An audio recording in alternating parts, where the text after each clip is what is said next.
Border Gavaskar ട്രോഫിക്ക് മുൻപും ശേഷവും എന്ന് ഇന്ത്യൻ ക്രിക്കറ്റിനെ അടയാളപ്പെടുത്താം.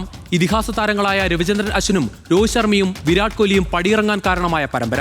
അശ്വിന്റെ മടക്കം നേരത്തെ തീരുമാനിക്കപ്പെട്ടിരുന്നെങ്കിൽ രോഹിത് ശർമ്മയുടെയും കോഹ്ലിയുടെയും ടെസ്റ്റിലെ പടിയിറക്കം ബോർഡർ ഗാവസ്കർ പരമ്പരയുടെ കൈപ്പുനീരിന്റെ ബാക്കിയാണ്. ക്യാപ്റ്റനായിരുന്നിട്ടും അവസാന മത്സരത്തിൽ കളിക്കാനിറങ്ങാതെ മാറി നിൽക്കേണ്ടി വന്നു രോഹിത്തിന്. ബാറ്റിംഗിൽ പക്ഷേ കോഹ്ലി ഒരു തിരിച്ചുവരവിനുള്ള സൂചനയെന്നോണം പെർത്തിൽ ഒരു സെഞ്ചുറി കുറിച്ചിരുന്നു. പക്ഷേ കരിയറിലെ ഏറ്റവും മോശം പരമ്പരകളിൽ ഒന്നായി ബോർഡർ ഗാവസ്കർ ട്രോഫി മാറിയതോടെയാണ് ഇതിഹാസങ്ങൾ മതിയാക്കാൻ തീരുമാനിച്ചത്. 5 ടെസ്റ്റുകളിലെ 10ൽ 8 ഇന്നിംഗ്സിലും ഓസീസ് താരങ്ങളുടെ ഓഫ് സൈഡ് ട്രാപ്പിൽ കോഹ്ലി കുടുങ്ങി. നേടിയത് വെറും 190 റൺസ്. പരമ്പര മാത്രമല്ല, ലോക ടെസ്റ്റ് ചാമ്പ്യൻഷിപ്പ് ഫൈനലിലെ സ്ഥാനം കൂടിയാണ് ഇന്ത്യക്ക് നഷ്ടമായത്. പുതിയ ഇന്ത്യയെ കെട്ടിപ്പടുക്കാൻ രോഹിത്തിന്റെ നായകസ്ഥാനം BCCI എടുത്തുമാറ്റുമെന്ന അഭ്യൂഹം പരന്നതിന് പിന്നാലെ രോഹിത് ടെസ്റ്റ് മതിയാക്കി. കോഹ്ലിയോട് തുടരാൻ BCCI ആവശ്യപ്പെട്ടെങ്കിലും ഇനിയൊരു മടക്കമില്ലെന്ന് കോഹ്ലിയും അറിയിച്ചു. ഒടുവിൽ ഒരു ചെറു കുറിപ്പോടെ ഇന്ത്യയുടെ 269-ാം ക്യാപ് നമ്പർ പടിയിറങ്ങുകയാണ്. ആ ശൂന്യത ആര് നികത്തും എന്നതിന് കാലം മറുപടി തരട്ടെ.